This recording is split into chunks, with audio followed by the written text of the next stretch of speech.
إن الحمد لله نحمده ونستعينه ونستغفره ونعوذ بالله من شرور أنفسنا ومن سيئات أعمالنا.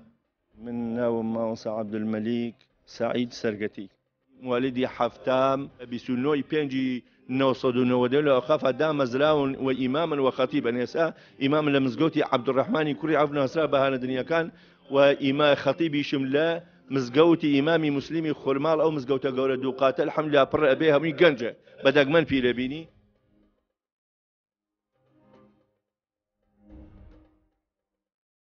ئێمە ساڵی هەفتاوهەشدا گیراین 1970 لە نادەکانی هەورامان بۆ ئۆردوگای زۆرەملەی خورماڵ. لەو کاتە تر مزگەوت و شت نەبوو، یەک مزگەوتی لێبوو.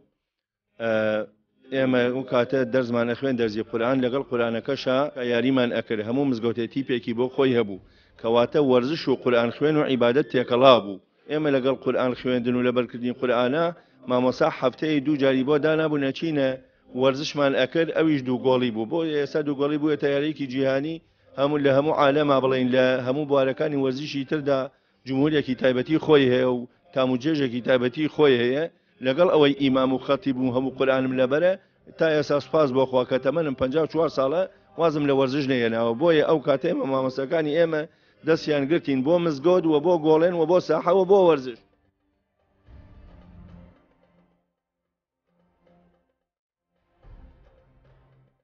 من وەکو خۆم ئێستا ئەوەنەی خەڵکم گەنجم ناسی بێ لە ساحە و گۆڵێن و دوو گۆڵی ئەو وەرزشدا لە مزگەوت تا خەڵکم نەناسیوە.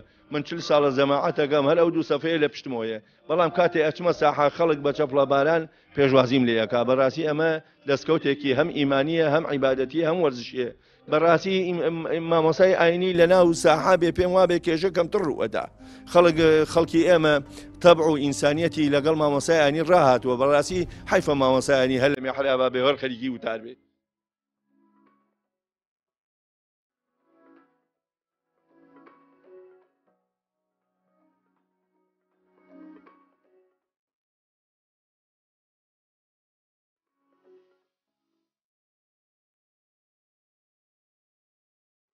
لە ساڵی 1970ەوە بەردەوام لە یاری تا ئێستا. سواز بۆخوا ئێستاش هەر وزە و تاقەی یاریم تیاماوە بەردەوامم هەفتانە 2 شەو یاریمان هەیە. سواز بۆخوا هاوڕێ و هاودۆست و هاوەرزژوانی چاکم لەگەڵایە سوپاسی خوا ئەەکەین.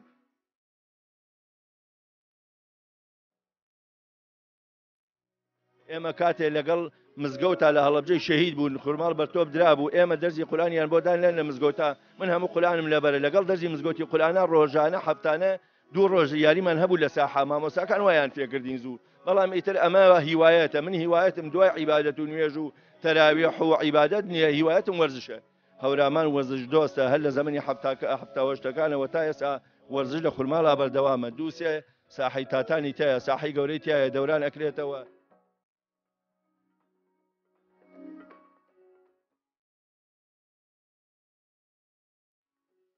من ئینشاڵڵا گەر خوا تەمەنم بات پێشنیار ئەەکەم یا دوای نوێژی بەیانیان ئەو خەڵکە کۆبکەینەوە ڕاکە تا جادەکەی ئەحمەداوا بەرەو خوارد. خۆی لە ئێرانە هەیە دوای نوێژی بەیانی پێڵێن کوونەبەردی. ئەو خەڵکە لەگەڵ خواردنا بەیانیان ڕاکە ئیجاەنەوە نانە خۆن بەیانی دەرەچن بۆ کارەکانیان. بەڵام لە خورماڵا بەداخەوە تا ئێسەوە نییە. من داوا لە گەنجانەکەم داوان لە ڕێکخراوەکانەکەم خەمێکی گروپی شاغڕەوی بنیاد بنێن ئەگەمانگی جارێکیش بێ شاغڕەوی بکەن بۆ شاخی هەورام.